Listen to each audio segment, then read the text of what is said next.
Hi everybody, welcome back to Masterful Creators, and welcome to my special video for tennis players who are struggling mentally on and off the court.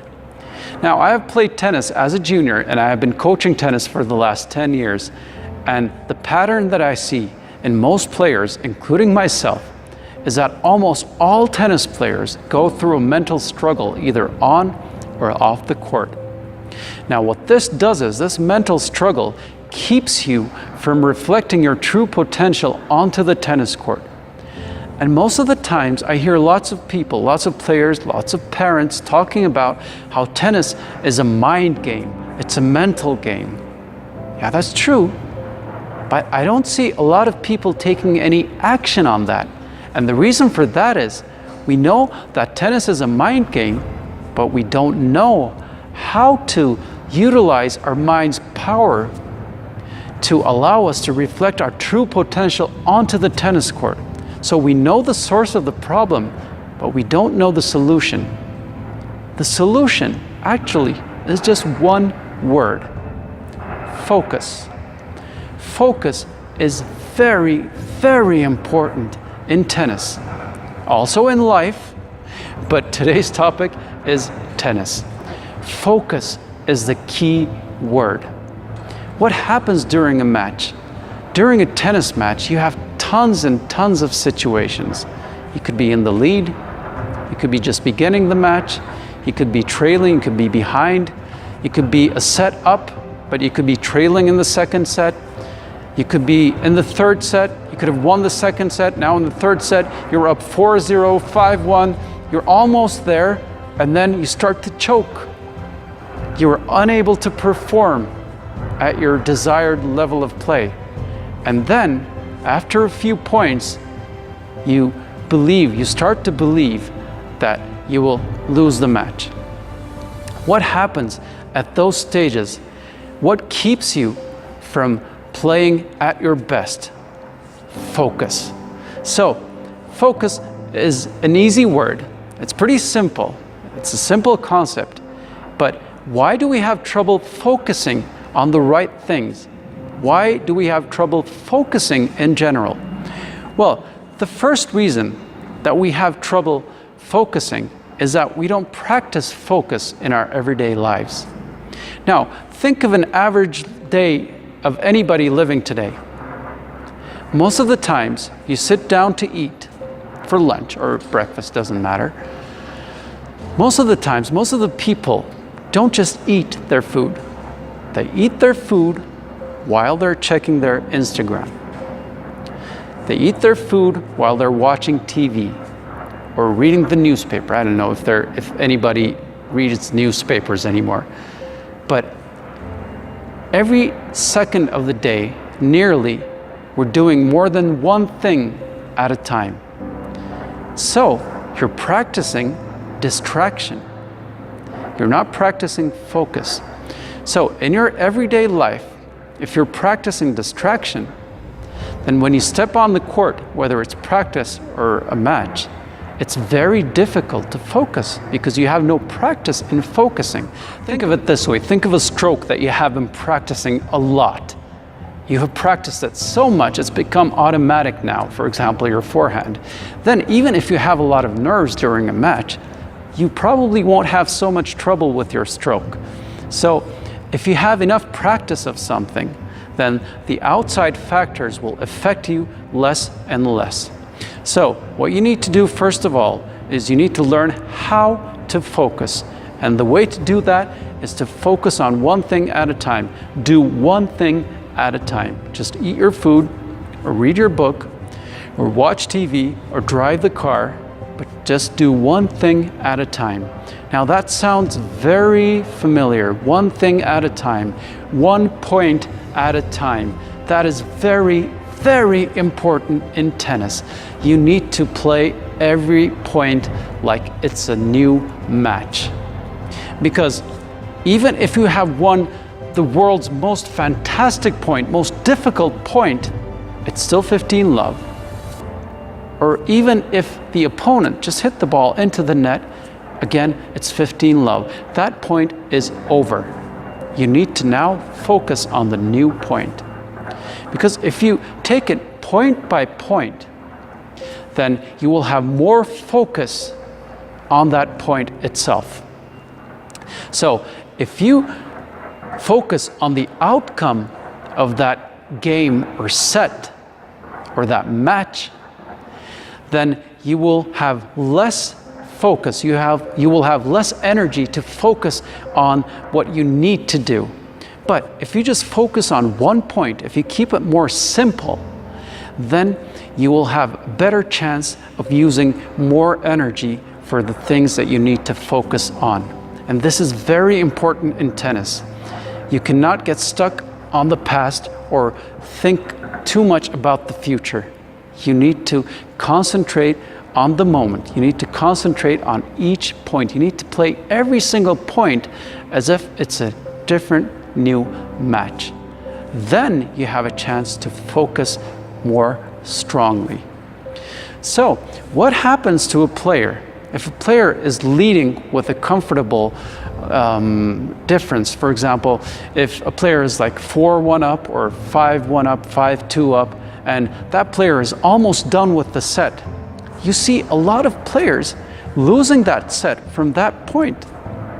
What happens? What goes on in the mind of a tennis player that he or she ends up losing that set?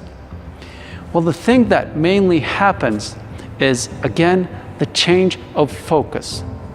Up to that point where that player was leading 4-1, 5-2, 5-love, whatever, that player was most probably concentrating, most probably focusing on the things that he or she needs to do on the tennis court. He or she, the player, was focusing on the game that they needed to play.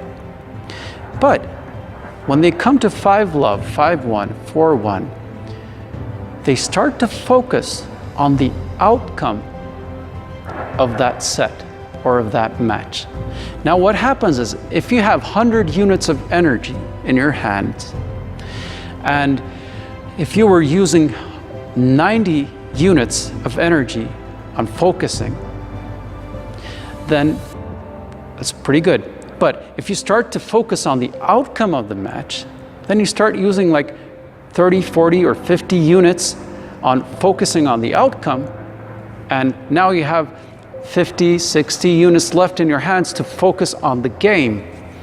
So as your focus decreases on the game, and at that point, if the opponent starts to play a little bit better, if the other opponent starts to take advantage of this situation, then 2 or 3 points later, or a game or two later, you start to worry so much about the outcome because you feel that the opponent is taking advantage and the opponent is making a move, and there is a possibility that you might lose the set. Now, most of your focus is on the outcome. You are starting to believe that you might actually lose this set or this match.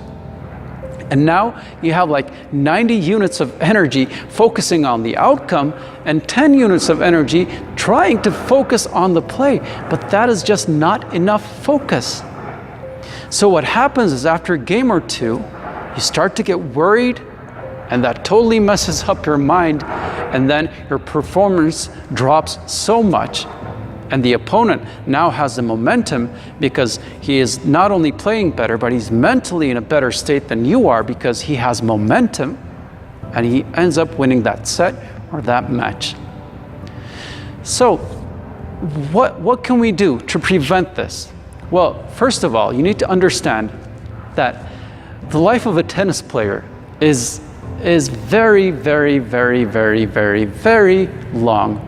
And in that long tennis life, you will play thousands of matches. Thousands, if not 10,000s. No, just kidding. Maybe hundreds or thousands. But you will have so many matches that you need to understand that if you lose one match, or if you lose one set, it really is no big deal. I mean, when you stop playing tennis, when you look back on your tennis career and you see that you played, let's say, 1,000 matches, one match, 2 matches, 10 matches, a few sets here and there will not really matter. What's important is you concentrate, you focus on your game, you focus on improving. If you lose a match, the next match, the thing that you should be focusing on is what you were unable to do in the last match. You should focus on doing those things better. You should be focusing on your performance, because if you do that, then sooner or later, you will start winning those matches. So always try to focus on what you need to do on the tennis court and try not to focus on the outcome.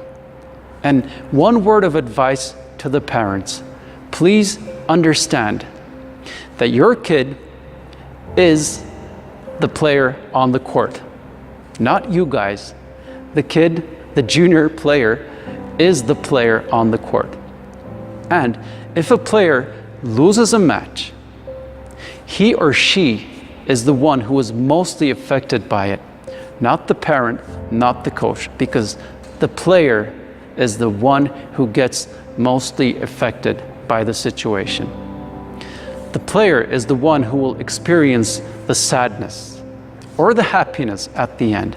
And please tell your kids that it's not really important if they win or not, but it's really important that when they walk onto the tennis court, they have a respect for themselves, for their opponents, for the game itself, and they should make the most of it every single time they step onto the tennis court.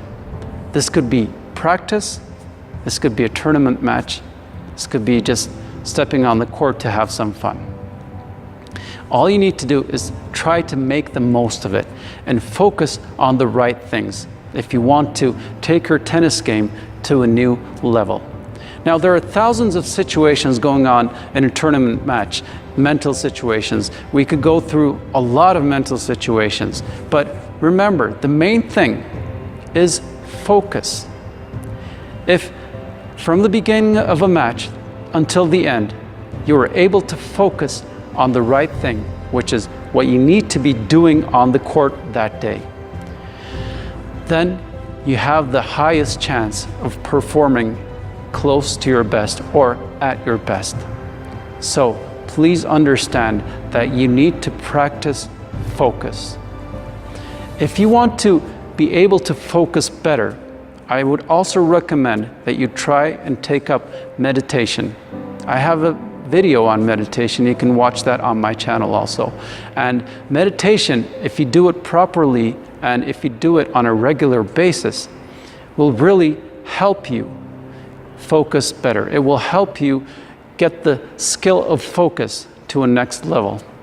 So I hope you like this video, especially the tennis players out there. And I know that my players have benefited from these a whole lot, and I have seen a huge difference in their performance on the court. So I hope you take into consideration what I had to say, and I hope you really liked it. If you did, please give it a thumbs up. And also please subscribe to this channel, because I will do more videos for tennis players also, and also more videos on spiritual and personal growth. And new videos will be added each Monday and Thursday, 12 o'clock Central European time. So be sure to look up for the new videos. And after you hit that subscribe button, please hit that notifications bell, and you could be informed of my new videos as they come along. So thank you for listening and watching, and I hope you have a wonderful day, and I wish you all well. Take care. Bye-bye.